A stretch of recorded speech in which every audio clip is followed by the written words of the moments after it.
اقدم لكم جيهان المجنونة بالمنتخب المغربي، واللي كانت بتشجع المغرب في كأس العالم قطر بكل حب وشغف، وفيديوهاتها حصلت على ملايين المشاهدات في فيسبوك.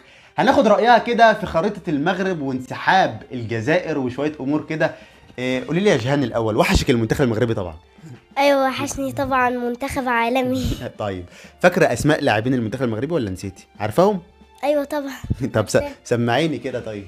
ياسين بونو وحكيم زياش واشرف حكيمي وسفيان امرابط برافو عليكي. وعز الدين قناحي. برافو مين اكتر لاعب بتحبيه؟ ما شاء الله عليك حافظاهم كلهم. مين اكتر لاعب بتحبيه طيب في المغرب؟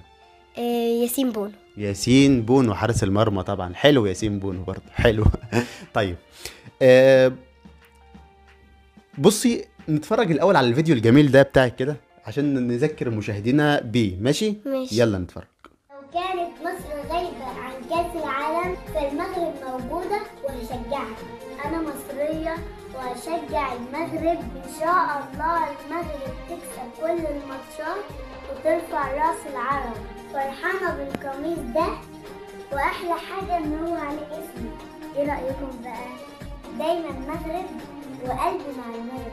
بحبكم. نسيت أقول لكم، المغرب هي سيدة الكرة الأفريقية.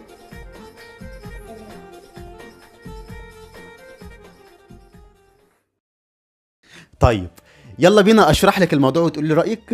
ماشي. بصي دي خريطه المغرب، تمام. المغرب زمان كانت تم احتلالها من فرنسا واسبانيا. فرنسا احتلت جزء من المغرب واسبانيا احتلت الجزء الاخر اللي هو في الغرب. تمام. لما الشعب المغربي حرر بلاده يعني طرد الاعداء، طرد الاحتلال.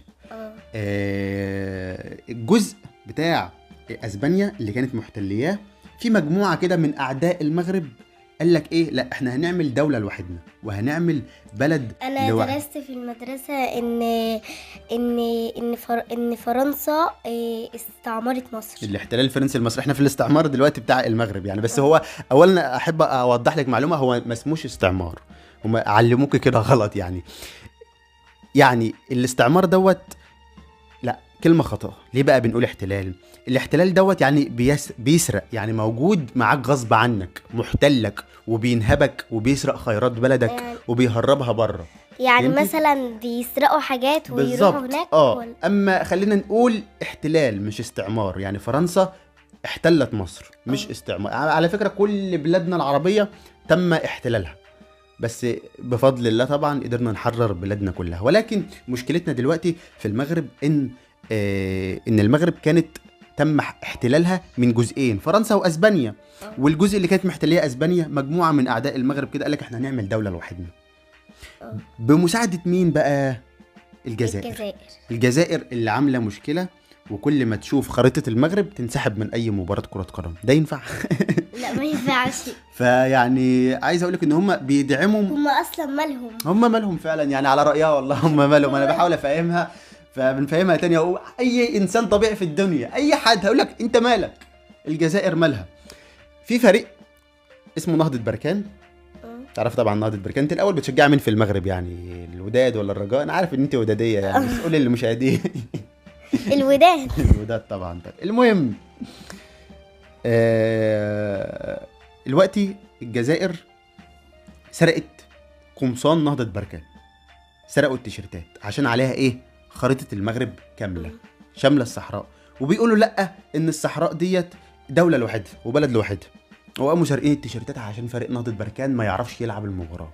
يعني مش هم اصلا كلهم كانوا يعني مع بعض مغرب؟ صح، كلهم كانوا مع بعض واهل. طب هم يعني بصراحة هم مالهم؟ هم مالهم طيب. مش بس كده، الجزائر بقى يعني شوفي الفريق المغربي راح يلعب في الجزائر، سرقوا التيشيرتات. طب لما الجزائر تيجي تلعب في المغرب لقوا تيشيرت توني المغرب او توني نهضة بركان عليه خريطة المغرب فيها الصحراء، انسحبوا، مرضوش يلعبوا الماتش برضه.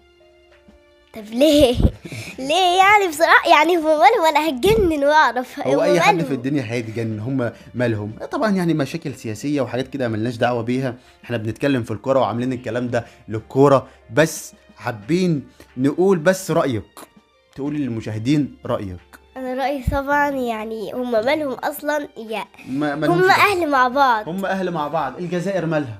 صح، انت كده فهمتي الموضوع كله. طبعا يعني احنا عايزين نقول ان في الخريطة ديت ظاهر ان الصحراء في حدود كده بينها وبين المغرب، ودي طبعا خريطة غير حقيقية، المفروض انها تبقى جزء كامل متكامل، ولكن كلنا عارفين طبعا ان جوجل مابس والخرايط والكلام ده كله بيعملوا على حسب اهواء بعض الأعداء، ولكن دي مش موضوعنا خالص. بما إننا أخدنا رأيك اللي هو رأي كل شخص في العالم، الجزائر مالها؟ الجزائر ماله ومال الموضوع؟ ولكن تحبي نختم حلقتنا بكلمتين كده لجمهور المغرب والناس اللي بتتفرج علينا؟ اثبتوا على موقفكم، الصحراء مغربية وهتفضل مغربية، ولا عزاء للحاقدين. ولا عزاء للحاقدين. جدع يا جهان، يلا باي. باي.